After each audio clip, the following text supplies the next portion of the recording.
ठाकुर जी भावुक होकर बोले, हे लाडली जू, हे प्रियाजू, ये नाम दाम रूप लीला गुण तो मेरा ही नाम है कृष्ण, पर जब आप बोलती हो तो क्या उसका सुख बनता है। आपकी उस मस्ती को देखकर मैं भी अचंभित हो जाता हूं,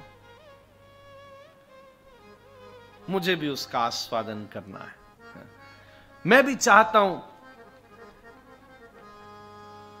कि आप जिस प्रकार उस कृष्ण नाम का सुख लेती हो, आपके पास जो पात्र है, पात्र की भी तो महिमा है। रस चाहे मेरा हो, पर आपके पास जो पात्र है, उस पात्र का मैं सुख ले सकूं। मैं चाहता हूं, ये जानना चाहता हूं कि मेरे नाम में कितना सुख है। मैं ये जानना चाहता हूं मेरे रूप में कितना सुख है। प्रिया जी बोली, ये तो ऐसे ही हुआ जैसे मानो कोई पेड़ अपने फलों से कहे, मैं ये जानना चाहता हूं कि तुम में कितना स्वाद है। भाई तैने तो फल पैदा किए, फिर भी तू जानना चाह रहा है।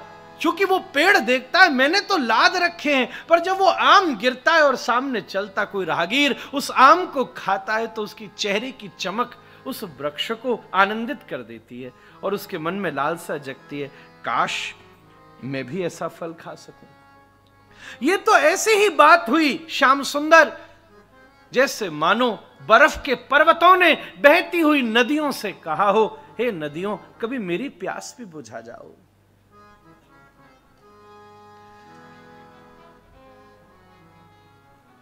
श्याम सुंदर बोले, किशोरी जी बात तो आपकी सही है, चाहे नदियों के जनक वो बर्फ के पर्वत ही क्यों ना हो, पर दोनों के स्वभाव में अंतर है। बर्फ के पास जो जल है वो जमा हुआ है, वो इकट्ठा तो कर सकता है पर किसी की प्यास नहीं बुझा सकता। तुम्हारे पास जो जल है वो द्रुत है, वो पिघला हुआ है, वो किसी की भी प्यास और किसी की भी तृष्णा को दूर कर सकता है, मिटा सकता है। बस इसीलिए आप मुझे, मेरे मन में ये लालसा जगी है, मैं ये जानना चाहता हूं। तो किशोरी जी बोली, इसका अनुभव इतना सहज नहीं है, ये आप होकर नहीं ले सकते। आस्वाद्य वस्तु स्वयं का सुख नहीं ले सकती, आपको आस्वादक का सुपात्र बनना पड़ेगा। इसलिए एक काम करो, आपका रस लेकर जो मस्ती चढ़ती है उसको पचाना सबकी सामर्थ्य नहीं है। हम और आपको दोनों को एक होना पड़ेगा, तब श्री राधा और कृष्ण मिलित तनु हो गए, दोनों एक दूसरे में मिल गए। क्योंकि आपका नाम लेने की जो तरंग है वो सहज नहीं है। श्री राधाया प्रणय महिमा कीदृशो वानयैव। ठाकुर जी चौंक जाते हैं। प्रिया जी आई और श्याम सुंदर गोदी में सिर धर करके बैठे हैं, और उसी समय प्रिया जी की तरफ दृष्टि पड़ी तो अंक स्थिते दयिते किमपि प्रलाप।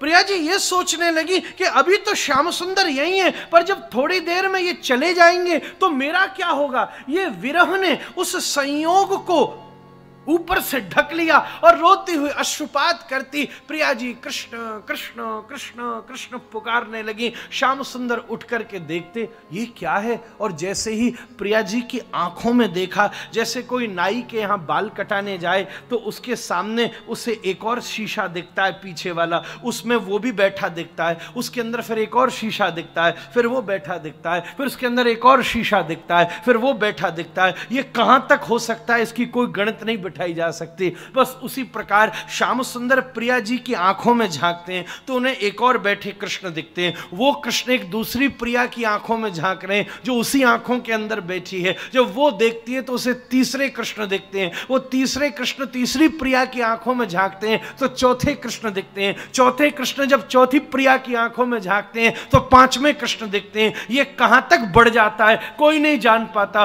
पता ही नहीं चलता कि कहां कृष्ण कृष्ण रह जाते हैं और कहां राधा राधा रह जाती हैं। कौन कृष्ण हो जाता है और कौन राधा हो जाता है, और ये दोनों एक दूसरे के भाव से सम्मिलित होकर ऐसे मिल जाते हैं कि गंगा के किनारे नवद्वीप में श्रीमन महाप्रभु के रूप में प्रकट हो जाते हैं। यही इसका श्रीमदत्व है।